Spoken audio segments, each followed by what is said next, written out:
থেকেই দুই দেশের প্রশাসনই বিষয়টিকে চাঞ্চল্যকর এবং রহস্যজনক বলে মনে করছিলেন এবং তারপর পরিণতি দাঁড়ালো এরকমই। খুন হয়েছেন ঝিনাইদহের এমপি আনোয়ারুল আজিম আনার। কলকাতার নিউটানে একটি ফ্ল্যাটে রক্তমাখা কাপড় মিললেও লাশের বিষয়ে এখনও জানায়নি পুলিশ। পরিকল্পিত হত্যাকাণ্ডে জড়িত দেশের মানুষই জানালেন স্বরাষ্ট্রমন্ত্রী।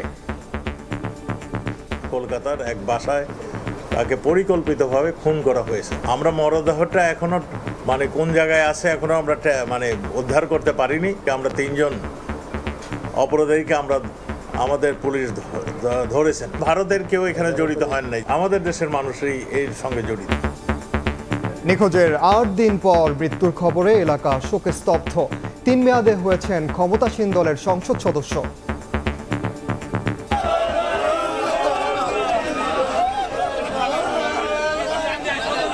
তিনবারের এমপি এবং অত্যন্ত জনপ্রিয় এমপি। আমার ভাইয়ের মৃত্যুর জন্য আমরা ইন্ডিয়ার কাছে জবাব দিতে চাই। দেখছিলেন প্রধান শিরোনাম। দুপুরের সময় সঙ্গে আছি আমি ওমর ইনাম।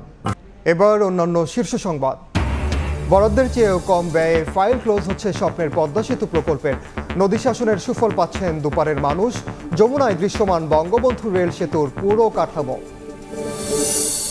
সমুদ্রগামী জাহাজের মালিকানায় শতকের ঘরে পৌঁছে যাচ্ছে বাংলাদেশ। রেজিস্ট্রেশনের আবেদন বড় 4 শিল্প প্রতিষ্ঠানের। বছরে আয় হবে অন্তত $600 কোটি। ভাতা দেওয়ার নামে প্রতারণার ফাঁদ। রাজশাহীতে অনলাইন ব্যবহার করে বিপুল টাকা হাতিয়ে নিচ্ছে চক্র। কারো সঙ্গে পাসওয়ার্ড ওটিপি শেয়ার না করার পরামর্শ র্যাবের। প্রেসিডেন্ট রাইসির স্মরণে ইরান জুড়ে মাতম। অশ্রুসিক্ত বিদায় ভক্তদের। তেহরানে জানাজা পড়ালেন সর্বোচ্চ নেতা খামেনি। জন্মস্থান মাশহাদে দাফন কাল।